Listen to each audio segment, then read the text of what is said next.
Sistem kematian dan variasi budayanya.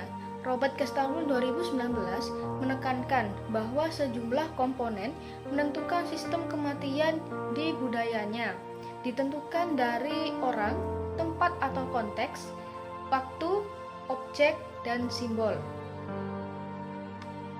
Kematian dapat dilihat dari berbagai perspektif, seperti sebagai hukuman atas dosa seseorang, penebusan dosa, atau hukuman dari Tuhan, kesepian, kelapangan dari cobaan dan kesulitan dunia yang fana. Sebagai orang menyebut kematian, sebagian lain membenci dan takut terhadapnya. Bagi yang menyebutnya kematian dapat dipandang sebagai akhir yang tepat bagi hidupnya yang bermakna. Perspektif ini dipengaruhi oleh bagaimana kita menjalani kehidupan. Yang ketiga, di sebagian besar masyarakat, kematian tidak dipandang sebagai akhir keberadaan. Meskipun tubuh telah tiada, namun jiwa masih tetap hidup. Perubahan kondisi historis. Satu perubahan historis melibatkan kelompok usia di mana kematian paling banyak terjadi. 200 tahun yang lalu, kematian banyak terjadi pada usia muda. Untuk saat ini, kematian terjadi biasanya pada orang lanjut usia. Usia harapan hidup telah meningkat dari 47 tahun yang lalu bagi orang yang lahir di tahun 1900-an dan naik pada angka 78 tahun bagi orang yang lahir pada saat ini. Terhadap orang yang lanjut usia yang akan meninggal sudah dialihkan dari keluarga. Hal ini membuat kita tidak terlalu dihadapkan pada suasana kematian dan lingkungan yang menyedihkan. Isu-isu kematian atau kematian otak adalah suatu definisi neurologis menyangkut kematian yang menyatakan bahwa seseorang memperlihatkan kematian otak jika semua aktivitas elektris di otak telah menghilang selama jangka waktu tertentu. Biasanya mati otak ini dapat dilihat melalui rekaman elektroencephalogram yang datar. Adalah salah satu kriteria yang mengidentifikasikan kematian otak itu terjadi. Putusan mengenai hidup, kematian, dan perawatan kesehatan. Untuk mengetahui apakah ada harapan untuk hidup dari orang-orang yang memiliki penyakit lanjut atau memilih untuk meninggal, organisasi Chance in Dying menciptakan dokumen mengenai kehendak hidup. Dokumen itu berisi keinginan orang yang bersangkutan mengenai prosedur medis yang mungkin digunakan untuk mempertahankan kehidupan ketika situasi kesehatannya memburuk dan tidak memiliki harapan. Selanjutnya, euthanasia, yaitu tindakan mengakhiri hidup tanpa rasa sakit atas seorang yang menderita penyakit yang tidak dapat disembuhkan atau cacat parah, kadang disebut membunuh karena kasih. Di dalam euthanasia terdapat euthanasia pasif dan aktif. Yang pertama terdapat euthanasia pasif, yaitu yang dilakukan dengan menghentikan penenangan yang dulunya diberikan, seperti menghentikan penggunaan alat untuk bertahan hidup. Contohnya, dengan menghentikan alat bantu pernapasan paru, alat pemacu jantung, dan masih banyak lagi. Euthanasia aktif yaitu terjadinya apabila kematian disebabkan dengan sengaja, misalnya menginjeksi obat dengan dosis yang mematikan, dan banyak yang mungkin disengaja dengan dirinya sendiri, yaitu euthanasia aktif. Terdapat beberapa ukuran keberhasilan dalam menghindari rasa sakit di akhir hidup, yaitu terdapat 5 poin. Yang pertama, poin pertama, buatlah surat wasiat dan yakinkan seorang akan menyampaikan pada dokter Anda. Lalu yang kedua, berikan kuasa pada seorang yang pasti orang tersebut tahu apa yang Anda inginkan dari perawat kesehatan. Lalu yang ketiga, berikan instruksi pada dokter Anda untuk kondisi spesifik yang lebih jelas dari Anda. Lalu yang keempat, jika Anda ingin meninggal di rumah, bicarakan pada dokter Anda dan keluarga. Lalu poin yang terakhir, memeriksa asuransi untuk mengganti biaya perawatan rumah sakit. Selanjutnya, hospice. Hospice adalah sebuah program yang memiliki komitmen untuk mengusahakan berakhirnya hidup tanpa rasa sakit, cemas, dan depresi. Apabila rumah sakit bertujuan untuk menyembuhkan penyakit dan memperpanjang hidup, perawat hospice lebih menekankan pada perawatan untuk meredakan penyakit, usaha untuk mengurangi rasa sakit, penderitaan, serta membantu individu meninggal secara bermartabat. Itulah tugas atau tujuan dari rumah sakit. Yang pertama, saya akan menjelaskan tentang perspektif perkembangan mengenai kematian. Kematian dapat terjadi kapan saja di sepanjang kehidupan manusia. Kematian dapat terjadi selama perkembangan prakelahiran, atau yang sering dialami yaitu keguguran, ataupun lahir dalam keadaan tak bernyawa. Yang kedua, sikap terhadap kematian di beberapa fase perkembangan masa hidup. Fase pertama yaitu fase kanak-kanak atau fase balita. Anak-anak tidak mempersiapkan waktu seperti yang dipersiapkan oleh orang-orang dewasa, karena mereka memiliki keyakinan bahwa orang yang telah meninggal dapat hidup kembali, seperti melalui magic, sihir, ataupun obat-obatan medis, ataupun dengan asupan makanan. Ya, kita berpikir selayaknya orang lain lah. Karena anak kecil atau anak balita tidak memiliki imajinasi yang luas, imajinasi yang besar. Jadi mereka tidak begitu memikirkan tentang kematian, ataupun ada kematian mungkin akan hidup kembali, seperti yang telah saya sebutkan tadi. Simpulkan bahwa anak-anak belum dapat memandang kematian sebagai sebuah yang bersifat universal atau menyeluruh. Dengan kata lain, semua orang akan mengalami kematian dan dapat diputar kembali. Hal ini dialami hingga anak-anak kurang lebih berusia 9 tahun. Kematian anak-anak atau orang yang muda sering dipandang sebagai hal yang tragis dibanding orang-orang yang sudah tua, karena telah memiliki kesempatan hidup lama, seperti yang telah terjadi. Dengan contoh, ada kematian yang terjadi pada anak muda atau remaja. Orang-orang menganggap bahwa sayang sekali anak itu telah meninggal dunia, karena kesempatan hidupnya, potensi hidup di masa depan itu jauh lebih baik. Kan orang lain beranggapan bahwa orang yang tua telah meninggal itu karena sebagai hal yang lumrah atau hal yang wajar, karena orang tua meninggal mungkin karena faktor usia atau penyakit tertentu. Yang kedua, fase remaja. Bagi remaja, kematian dianggap sebagai gagasan yang sangat jauh kemungkinannya, dan juga kematian dapat dihindari, diabaikan, ataupun sebagai bahan olok-olokan. Karena bagi remaja atau bagi anak muda, mereka menganggap kematian tidak akan menghampiri dirinya, karena mereka merasa hidup kuat, hidup sehat. Dengan itu mereka berpikir bahwa kematian tidak akan mengalami pada mereka. Mau tidak mau, sebuah kematian itu sebagai hal yang tidak dapat dipungkiri, karena kembali lagi kepada yang kuasa. Ada kehidupan, maka pula ada kematian. Dengan itu remaja mendeskripsikan kematian dalam pengertian kegelapan, sinar transisi, ataupun ketiadaan. Yang saya maksud dengan sinar transisi, kegelapan, dan ketiadaan itu sebagai hal yang tidak dipercaya oleh para remaja, yang tidak akan terjadi kepadanya. Sebagian remaja ada yang mempercayai kematian ada, sebagian remaja ada yang mempercayai kematian akan lama datangnya. Semua tergantung pada iman sendiri-sendiri. Bagaimana terjadinya kematian itu, siap atau tidak siap, kita harus meyakini terhadap iman kita juga. Di sini saya akan menyampaikan tentang materi tentang kematian dan menjelang ajal. Kita masuk langsung ke masa dewasa. Orang-orang parubaya memiliki ketakutan yang lebih besar terhadap kematian dibandingkan orang dewasa yang lebih muda atau lebih tua di usia tuanya. Dibandingkan orang-orang yang lebih muda, orang-orang lanjut usia biasanya tidak begitu banyak memiliki urusan yang belum selesai. Di sini maksudnya ketika Anda memasuki masa dewasa awal, ada banyak-banyak tujuan ada banyak tujuan di hidup Anda.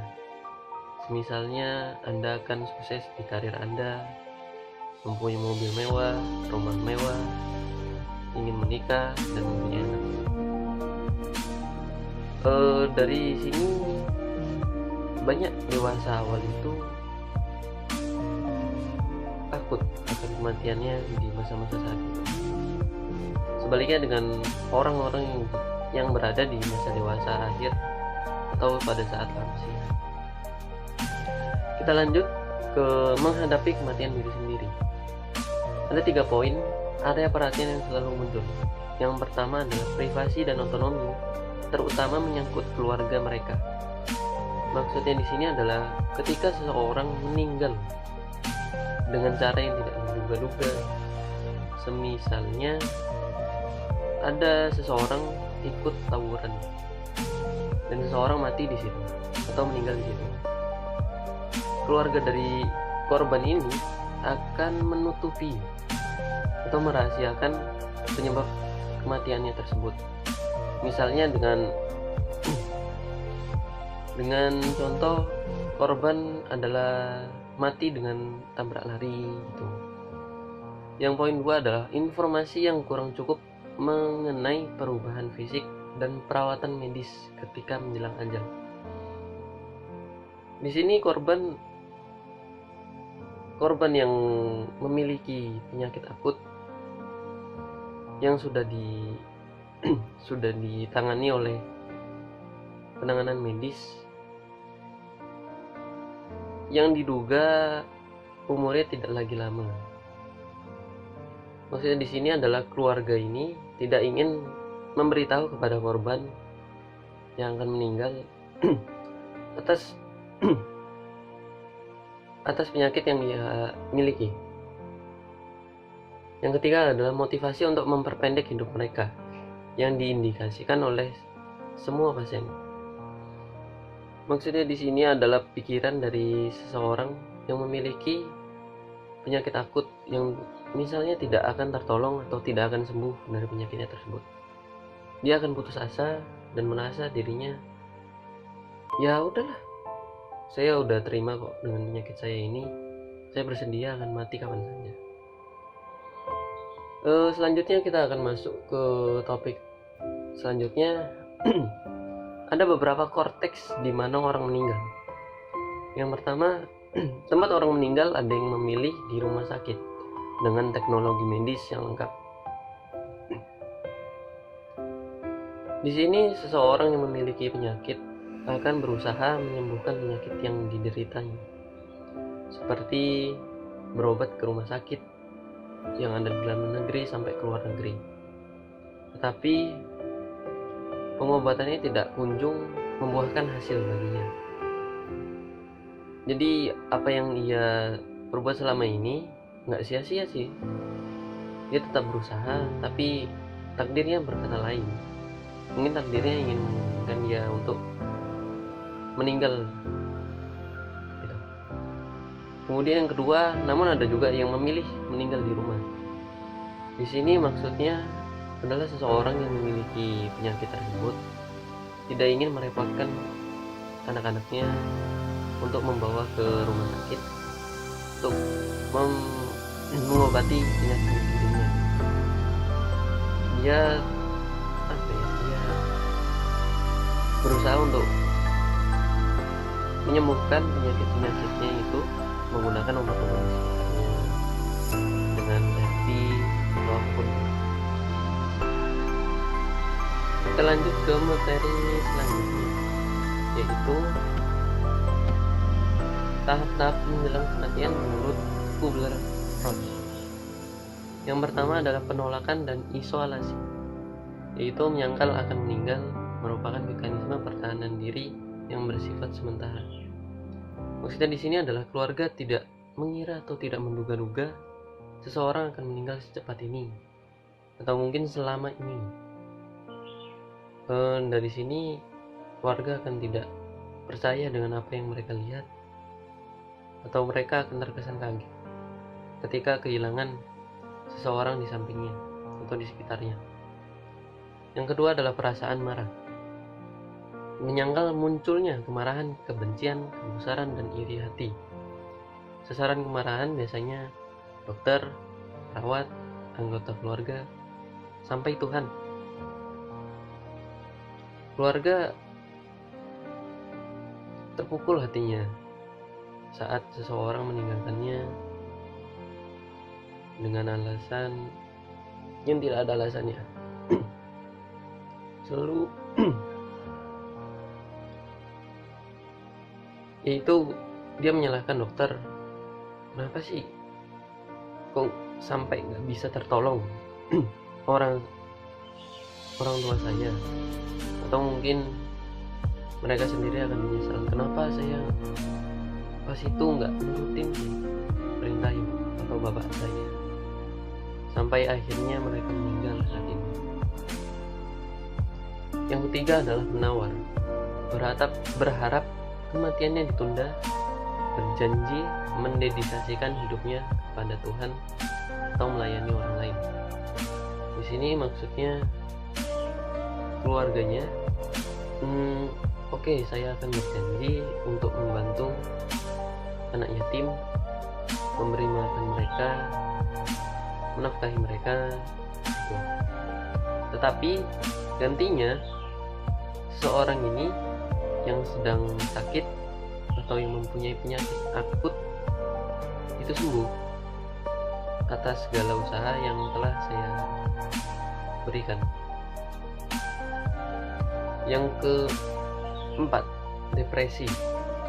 Mulai menerima kepastian akan kematiannya, menjadi pendiam, menolak dikunjungi, menangis, dan berduka. Keluarga sendiri akan cemas terhadap keadaannya saat itu. Apakah ia bisa melanjutkan hidupnya dengan tidak adanya seseorang di sekitarnya, atau kehilangan istri atau suami? Mereka akan cemas dengan masa depan mereka. Apakah mereka yakin akan bisa berlanjut tanpa mereka semua yang telah meninggalkannya? Misalnya seorang istri yang ditinggal oleh suaminya.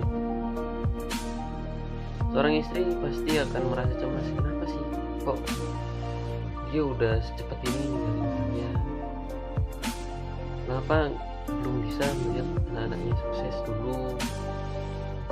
Apakah saya bisa untuk melanjutkannya atau tidak?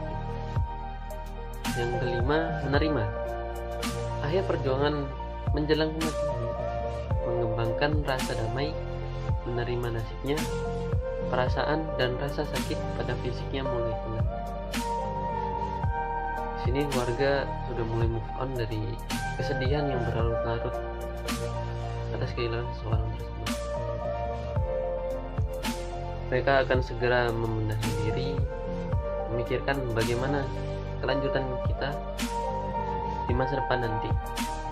Apakah saya harus mencari nafkah, ataukah saya harus berdamai dengan diri saya sendiri untuk sekedar istirahat, untuk menenangkan hati saya sendiri sebelum melanjutkan hidup lagi. Pengaruh terhadap kendali dan penolakan. Yang pertama adalah kendali. Kendali bagi orang-orang yang lanjut usia memiliki pemahaman yang dapat digunakan sebagai strategi yang adaptif. Yang kedua adalah penolakan. Penolakan dapat bersifat adaptif bila digunakan untuk menghindari pengaruh negatif yang disebabkan oleh perasaan terkejut. Berkomunikasi dengan orang yang menjelang ajalnya. Keuntungan yang diperoleh adalah yang pertama, individu dapat memahami bagaimana kondisi tubuhnya serta memahami apa yang sedang dilaksanakan atau yang dilakukan oleh para staf medis. Yang kedua, individu dapat bercakap-cakap dengan orang yang terpenting dalam hidupnya, serta meninjau kembali ke hidupnya dan mengakhiri kehidupannya dengan kesadaran bagaimana ia melakukan kehidupannya selama ini. Yang ketiga adalah, ia dapat menyelesaikan segala rencana dan proyek, serta dapat melakukan pengaturan bagi orang-orang yang masih hidup dan ia juga dapat mengambil keputusan atau ikut serta dalam mengambil keputusan untuk proses pemakamannya.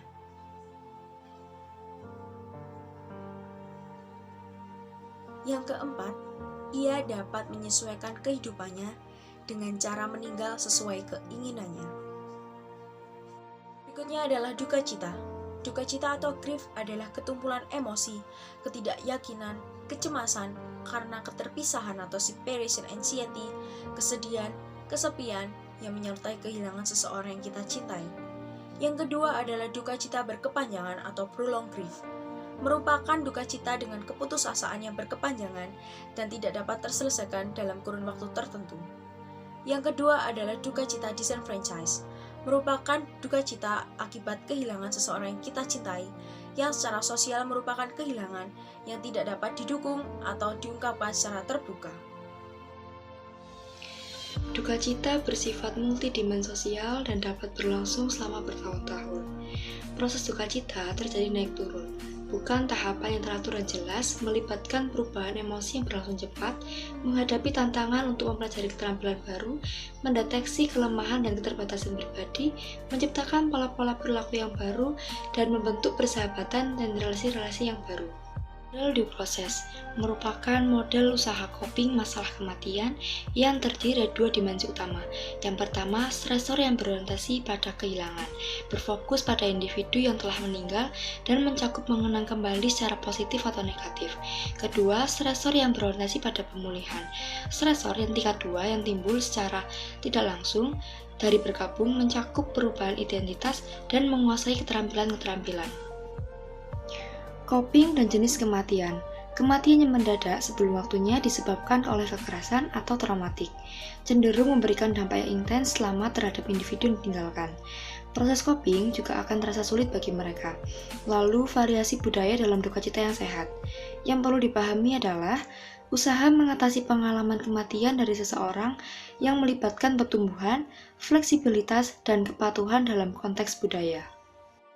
Dan saat ini kita akan membahas mengenai memahami dunia ini. Berbicara mengenai kehilangan pasangan hidup. Kehilangan pasangan hidup merupakan masa yang sangat berat. Pasangan yang masih hidup setelah kematian pasangannya seringkali mengalami duka cita yang mendalam, yang nantinya akan diikuti kesulitan keuangan, kesepian, meningkatnya penyakit fisik, gangguan psikologis maupun stres. Dan untuk penyesuaian yang optimal setelah peristiwa kematian tergantung pada beberapa faktor. Umumnya, wanita memperlihatkan penyesuaian yang lebih baik dibanding pria. Karena dalam masyarakat kita, wanita bertanggung jawab dalam emosi pasangannya. Sedangkan pria lebih banyak mengelola keuangan dan materi. Kemudian kita juga akan membahas mengenai bentuk-bentuk perkabungan. Dalam beberapa budaya, tradisi makan bersama setelah kematian itu dipertahankan. Di budaya lain, bahan lengan digunakan selama 1 tahun setelah kematian. Pada masa itu, ketika pengantaran jenazah, lebih suka menggunakan kuda daripada mobil dan memandang kematian dengan kepercayaan yang sama. Ketika ada kematian, tetangga dekat wajib memberitahukannya kepada tetangga yang lainnya, dan upacara penguburan diadakan di dalam gudang ketika musim panas dan di dalam rumah selama musim dingin. Dalam tradisi Yahudi, keluarga dan masyarakat juga memiliki peran yang khusus dan penting dalam pemakaman. Pemakaman dibagi menjadi beberapa periode waktu, masing-masing dengan praktik yang sesuai. Biasanya, praktik dilakukan sesuai dengan kehendak pasangan yang ditinggalkan maupun kerabat yang ditinggalkan. Dan yang selanjutnya, kita akan membahas mengenai penyebab kematian. Kematian dapat terjadi kapan saja di sepanjang kehidupan manusia, mulai dari kanak-kanak hingga usia 85 tahun ke atas. Biasanya pada usia anak-anak faktor kematian mungkin bisa terjadi karena adanya kecelakaan maupun ada penyakit yang diderita oleh setiap anak. Kemudian usia remaja dan orang-orang muda atau kalangan pemuda-pemudi, faktor yang menyebabkan kematian ada kecelakaan maupun bunuh diri atau dibunuh. Dan itu biasanya yang terjadi ketika masa-masa usia muda. Dan untuk usia dewasa hingga 85 tahun ke atas, biasanya faktor kematian terjadi karena adanya penyakit yang sudah diderita dari masa mudanya maupun yang baru diderita. Contohnya bisa kanker maupun penyakit jantung. Dan mungkin faktor-faktor itu tidak selamanya akan benar, tapi juga ada faktor-faktor lain yang bisa menyebabkan kematian seseorang.